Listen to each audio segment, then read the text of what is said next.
Well, this is the first time you're ever watching my little YouTube channel here. I want to say welcome, and if you're a returning offender, I want to say welcome back. Let me also start out here by putting this little disclaimer up right about here. It's going to go across the screen right about here. Now, it's going to say something to the order of, I don't work on radios. Let me slow this down and explain this to you. One word. I don't work on radios. Yesterday, I probably got, out of the 70-something phone calls I got yesterday, at least 20 or 30 of them were, hey man, I got my Galaxy blah blah blah blah blah, or my Striker HCTDDDDCDPDB, and I want you to set it up for me. I don't work on radios. I do not work on radios. I don't. I didn't build this. I didn't manufacture this. It is here for one purpose only, and that's to marry the amp to the radio. This is not something I produce. I've already got enough of this work here. I'm not interested in taking on any more. As I finger the on-off switch like a clit. Listen, I don't work on radios. Don't call me asking me to work on your radio equipment. I will tell you no. It's not anything I want to get into doing. This is not what I do. I'm going to marry up this amp section to this radio. It's a Striker 955 with a Ranger amp deck on it that has been heavily modified. I did not build this. I did not produce this. I did not manufacture this. This is made by a company called Infidel Amps, otherwise known as Zane at Big Rig Radio. Okay? Do not call me. Call him. Right here. I, BBI, do not work on radios.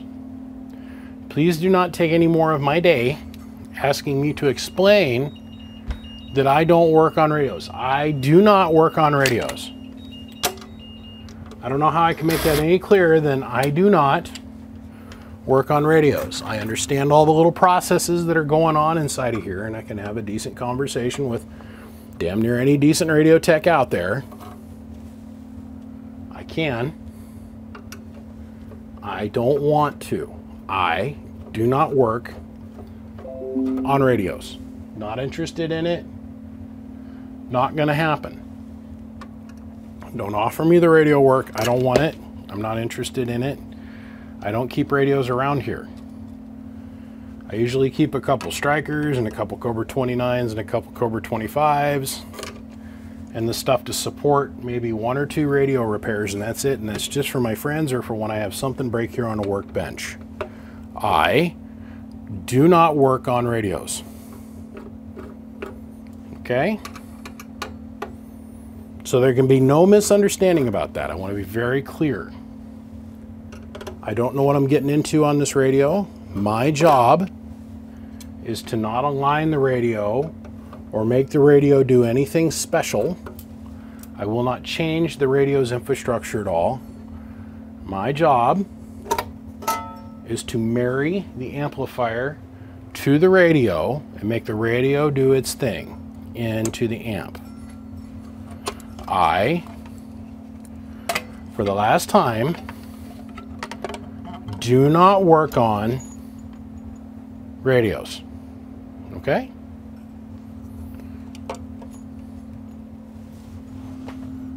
It's like 99% done. I don't work on radios. I don't. Well, that was an interesting result. As soon as I keyed it, we lost our 10 ohm smoke out of our 10 ohm resistors. And our balancing resistor got hotter than holy frig. So it tells me that probably these transistors are no good, but we have to ask ourselves why? What happened? And as I look, I notice that the traces that have been hand cut in this piece of phenolic are really, really close to the foot of the transistor. And I'm just kind of questioning some things here. So I'm going to very carefully take these transistors out, and we're going to see what we have going on underneath the transistors and seeing if we have a possible short. I have a feeling. I just have a feeling. So here's what we worked out as we were going. Notice anything odd about the pill pockets?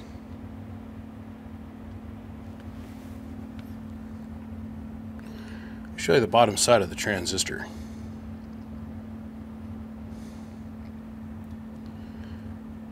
I'll show you the bottom side of this transistor here. So we come to an interesting conclusion. Hold on just one sec, babe. Don't go anywhere. The transistors weren't all the way down. They weren't making contact. Then the other thing we noticed is the bottom side of that capacitor was snapped clean off. And then the other thing we figured out is the 330 had a broken leg on it. I'm saying that that's probably what caused us to have our problems that we're having here now. Well, we're going to clean up these trace edges here, and here, and here. So we got a little bit more clearance away from the foot, so we don't have to worry about maybe a short. We're going to clean the pill pockets out. We're going to install 2 new transistors, and we'll try again. Okay. So now what we did is I went in here and I just kind of carefully dremeled these edges just a little bit, and cleaned all the old, what was left of the little tiny amount of solder flux or heat thermal compound shmoo that was residue left over from the old transistors. So we got ourselves 2 brand new HGs. Drop that down in the hole. Drop you down in the hole. Down in the hole. The slut's feeling so low. All right. I love that when you drop a screw on the floor. Whee. Okay, well, scrooby dooby doo, scrooby dooby dooby dooby dooby doo, scrooby dooby dooby doo.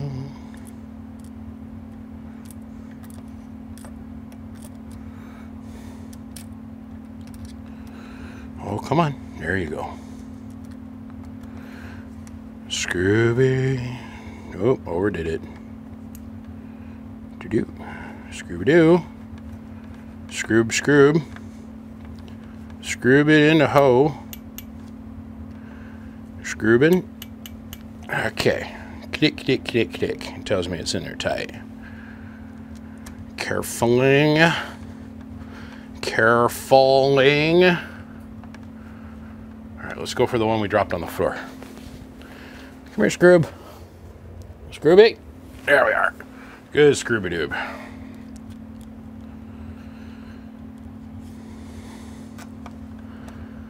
Carefully. Carefully. Oh. Oh. Get on there. Oh. Carefully. Okay. Now we'll see how well this works now that the transistors are all down tight.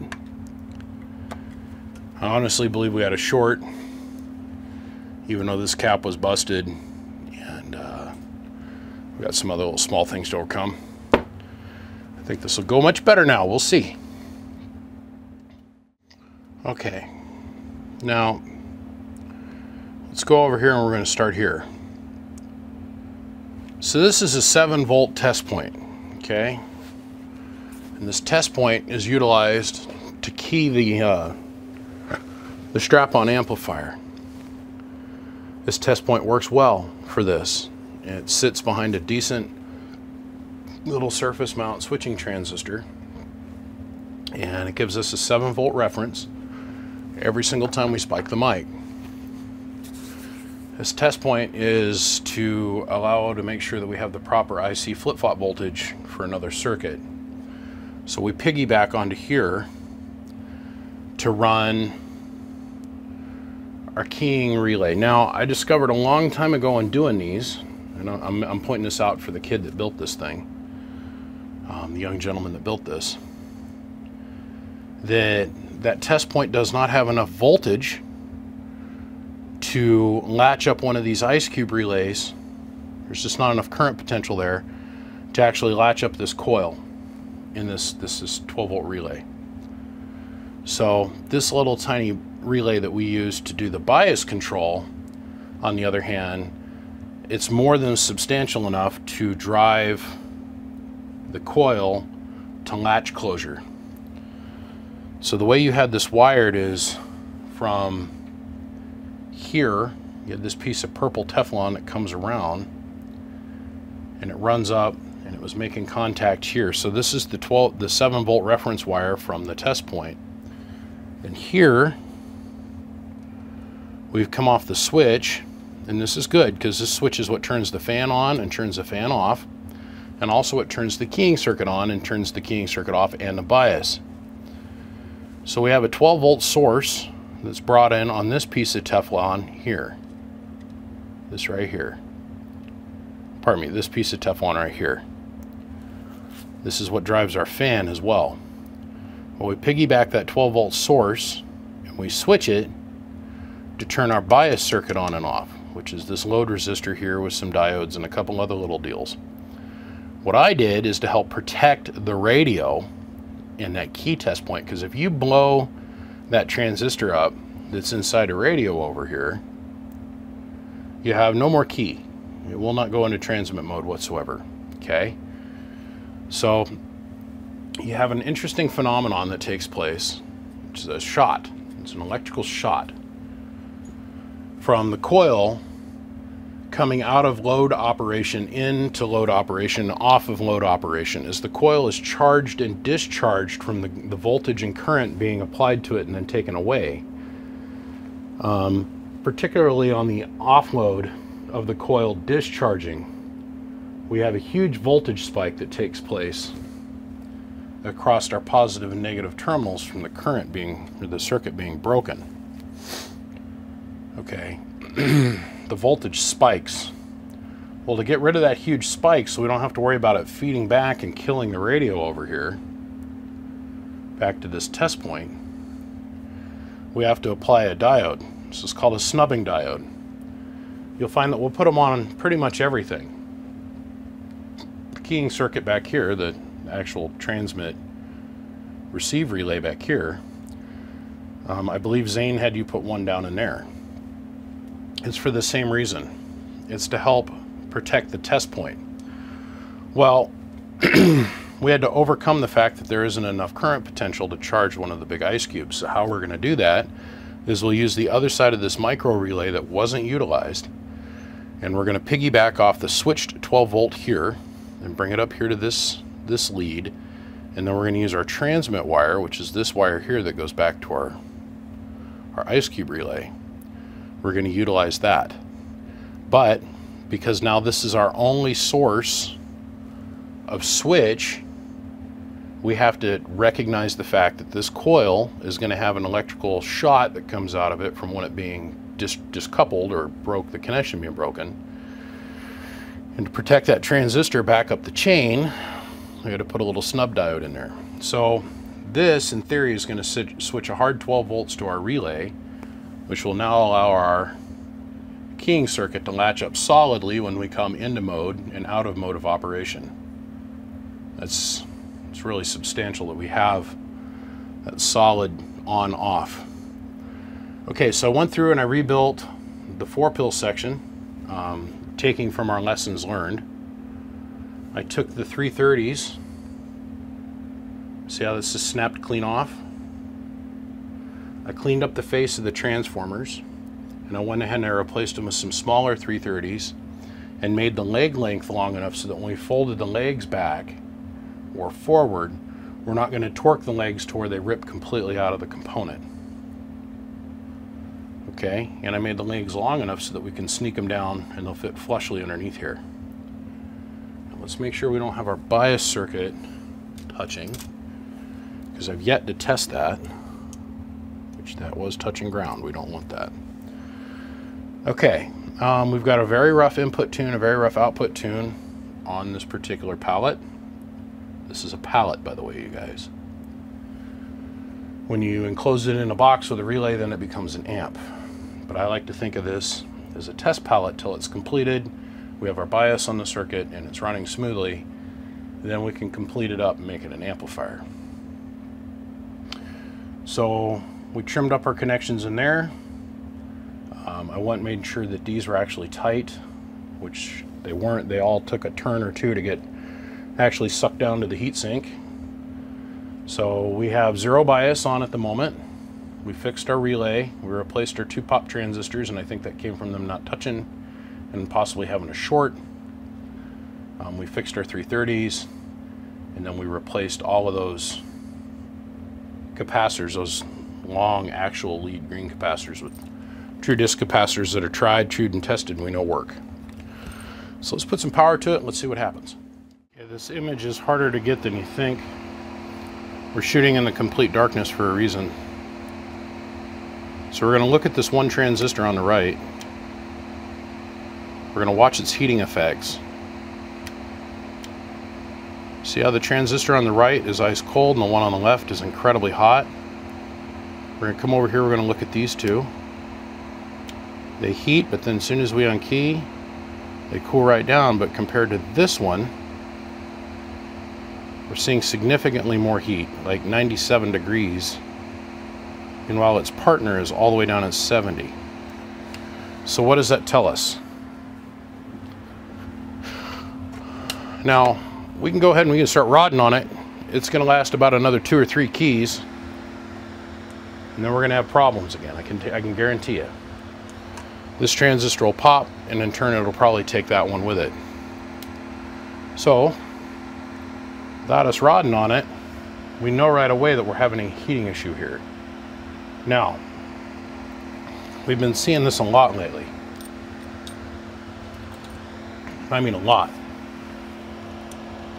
I've had problems with the transistors coming detached from their base substrate. And if you've been following along on Facebook and following along on the YouTube videos, I've had several of these crack. I don't think that's the case here. What I think is going on is the same problem we were fighting over here with these two, is we don't have good capture on the heatsink. It's not mounted properly. The screws are tight, but I think something could be obstructing it.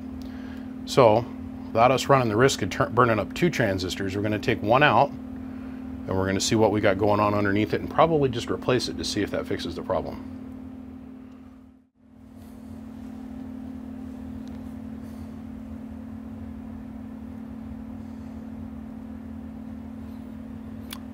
Well, we have our answer.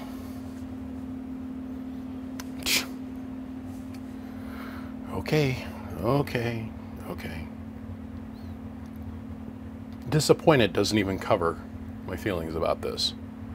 I'm so tired of dealing with this. It's so weird that it's got, I swear, dropping parts here. Face is set up purple, but in the camera it looks blue. Anywho, I want to remind you guys, listen, I don't work on radios. My job here is specifically limited to making the amplifier work with the radio attached to it. Okay?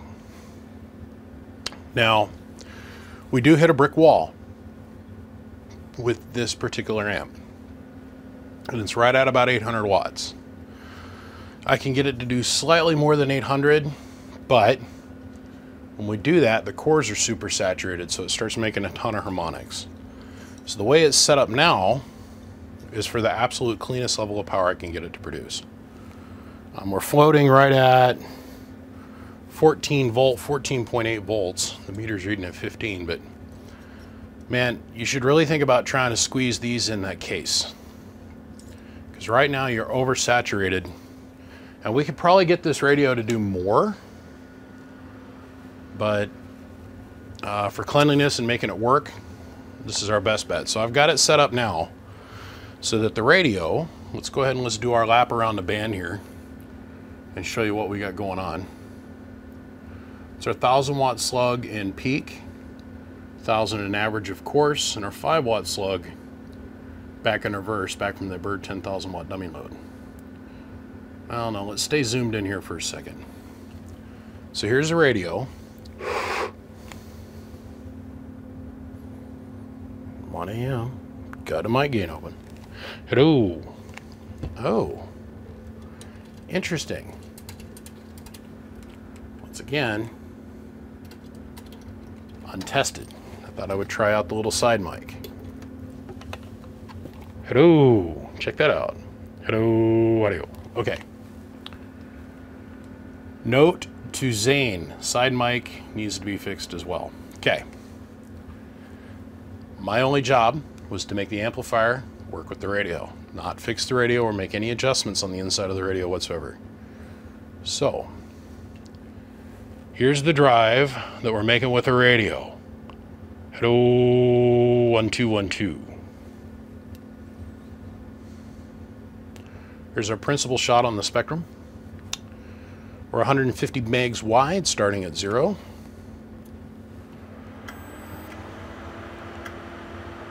Turn the amp on. Not the greatest and the cleanest in the world, but clean enough. If I quit putting a mic down by the cable, that's our principal, and our second harmonic at 56 megahertz, and our radio. So now we know. All right, so let's do a little bit of a power test here. Hello. 700 watts, roughly 700-ish watts. Hello. And that's the best we're going to get out of it now. And that's with it being clean and not making the spectrum analyzer look like the Sherwood Forest. Let's go to upper sideband. Hello. 650 watts on sideband. Hello. Hello. 1212. Please note our input reflect gauge. Hello, hello, hello, hello, hello. Hello, hello, hello. Nothing. And we'll turn the amp off. Hello. 1212121212. This is harder to get to work than you guys will ever understand. It's a pain in the butt. So turn the amp back on. Now you got to be careful how long I key this thing for, because there is no airflow across this little tiny heatsink on the bottom. And let's face it, that little heatsink is woefully inadequate. Woefully inadequate. But, hello. Gotta love them super caps on the bench. That voltage don't sag. All right, so we're pulling 1 amp. Now looking over on this portion of the screen over here. Pulling 1 amp with the fan running. Hello. About 75 amps with the amp engaged, which is good. That means everything's right on the money. Right where we want to be. Happy, even keel. Clean output power. Not too overly distorted. I did go in here and I turned down the audio, the limiter, the automatic limiting circuit in this thing to make it a little bit cleaner. It was a little bit muffled. It was a little bit too hot. But you guys need to go back through this radio and fully align it before it ends up getting in his truck. But at the end of the day, my responsibilities here are done. Now, the only thing I would have done differently is I would have added a second relay off this power switch so that when you turn the radio off, it would kill the amplifier as well. Because right now it's a 2-switch process. Now the amp is off. Amp is on, amp is off. But you can easily achieve this with another relay off this power switch because it is a 12-volt switch. Just take another one of these, Mr. Carlos. You can take another one of these relays. This is actually the one that came out of your radio, because remember, I don't know if I covered it or not. I was having a hard time getting the relay to latch, so I went ahead and I went to a 5-volt relay. It's in the exact same case. I ordered them off Amazon. They got here the next day, thank God. So I was able to get this thing out of here pretty quick. But you could probably take another one of these relays, mount it literally right behind the on-off switch on the board inside the radio, and use it to trip your 12-volt source on your switch. So when you turn the radio off, it would kill the amp. So it'd be like this.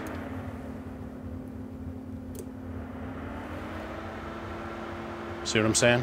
Make it a little bit easier for you as you're going down the road enjoying your life.